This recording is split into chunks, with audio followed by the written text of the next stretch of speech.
Hey everyone, welcome back to Beat of the Soul. I hope you're all well. The reason why I bought tickets for the show, although I'm not like a super fan or anything and I don't know many songs, from the songs that I do know, I know from listening to them that, wow, this would sound amazing live. And I feel like you can tell from certain artists, certain sounds that you hear, you can tell when listening to the studio versions of the song that it would be amazing to hear live. I was back at Jazz Cafe again. The timings from when doors opened to when the support act came on to when the main act came on was on point. Like, I've never seen anything like it. I was surprised because I'm so impatient. You know, say if doors open at 7 and it gets to 7:01 and we're not in, I'm like, okay, like time's ticking, like what's going on kind of thing. But everything just ran so smoothly and it was great to see. I feel like that's the first time that's ever happened to me. Love a bit of punctuality, me.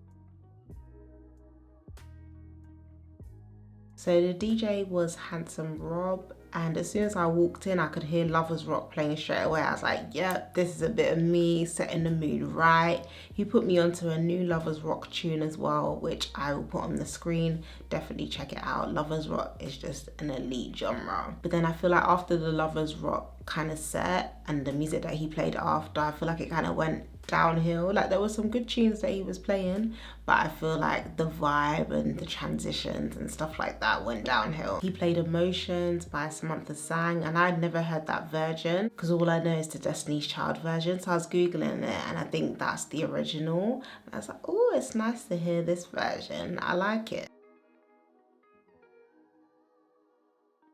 So when Karl Benjamin came out, I was literally the only person in the front. It was so awkward. I was like getting anxious. It almost felt like I was about to get up on stage and start performing. Like, is there something I don't know about? Am I supposed to be performing right now? It was so awkward. But I'm glad that he told everyone to come forward, so I wasn't the only one in the front. And usually by the time the support act comes on, there's people surrounding me, the venue's kind of full, but I think because everything was running so smoothly and on time, people just weren't there yet, or people were just arriving a bit later.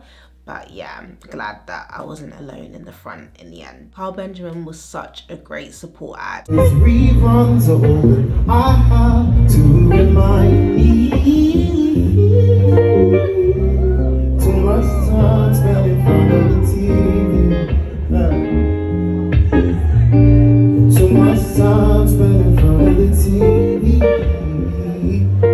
The joy that I have when I come across a great support act, and then you know that you're going to become a fan of this person, and then you can't wait to get home and check out their discography, is the best feeling.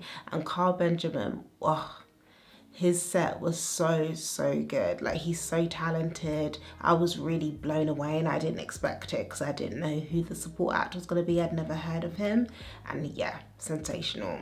And shout out to his guitarist and bass guitarist as well. They were amazing and they seemed really young as well. So it's great to see talented younger musicians. Everyone's sound was on point. It was just a quality set. And his girlfriend happened to be next to me and she had a really nice voice. She was like his biggest fan, like singing along to all his lyrics. That was so cute to see. Karl did an amazing cover of Summer Walker's Girls Need Love. Stay tuned for part 2 to check it out. But yeah, I'm just still not over Karl Benjamin's set, his performance, his vocals, just brilliant. And you could even see at times during his performance, his neck vein was like popping. So you know he was putting in that work when you can see his vein popping out like that. But I don't know if that's like a healthy thing or if that's normal for some people or if that's like a sign that he's straining his voice. I'm not sure, I'm not clued up on that side of things. But yeah, I was like, damn, it looked like his vein was gonna pop out of his neck. Whoever made the decision to have Karl Benjamin as the support act, shout out to you, thank you so much. I'm so grateful. Now I'm a fan.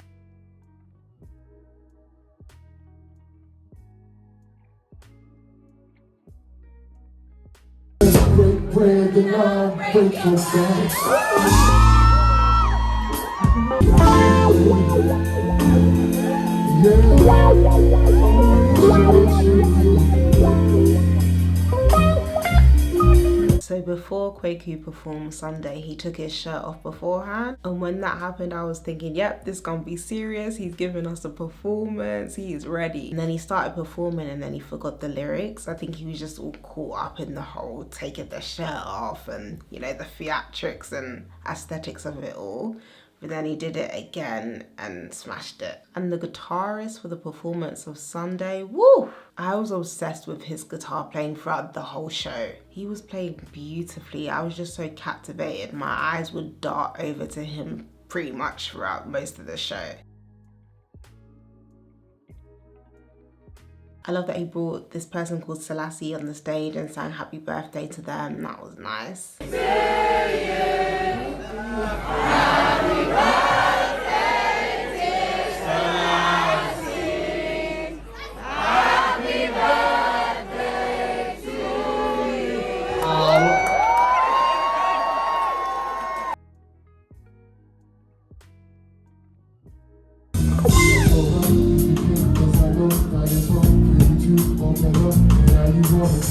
This was a great performance. The band smashed it. Again, the guitarist was my favourite part of that performance. So beautiful. It's such a shame because Kwaku sounds amazing live, but I could barely hear him. His sound was really bad.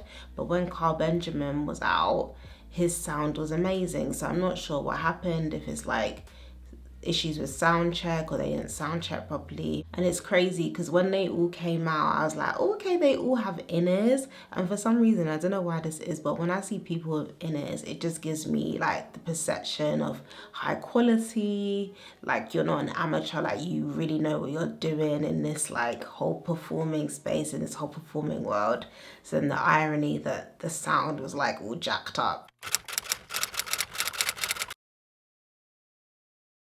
I love that Kwaku just asked for alcohol and then they brought a whole bottle on stage for him. And the way he was backing that drink, boy, I'm like, you okay? You gonna be all right?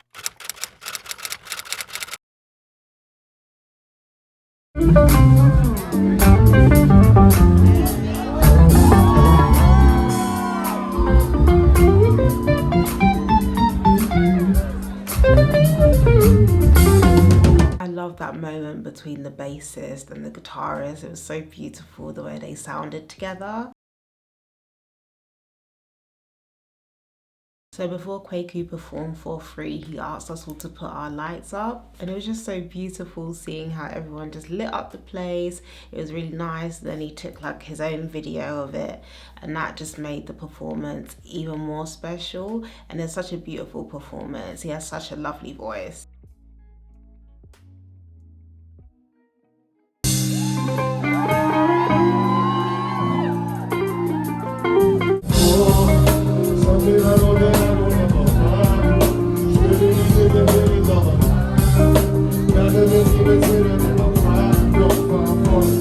I love the performance of Illusions. I hadn't actually heard that song before, so I added that to my library after the show, and I really enjoyed that performance. It's a great song. It's really catchy. Again, that guitarist, I know I'm not gonna shut up about that guitarist, but I was just obsessed. Like, he is just so talented. Like, how are you playing like that? It's insane.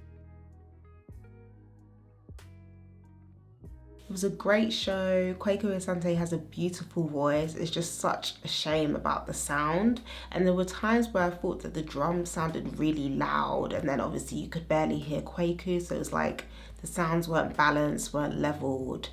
It just wasn't really great, and it's just mad how much the sound can really impact your concert experience and the quality of the show. I'll put all of the band's socials in the description box so you can check them out. They were all so talented. The way that Kwaku was when he wasn't performing, you can tell that he's just such a character. Despite the sound issues, I'm so glad that I went to the show because one, I discovered Karl Benjamin, and I'd love to go to one of his headline shows one day. Following him now, so I'll definitely be keeping up to date with his career and everything that he's doing. And then it was also great to see Kwaku because it was great to hear him live.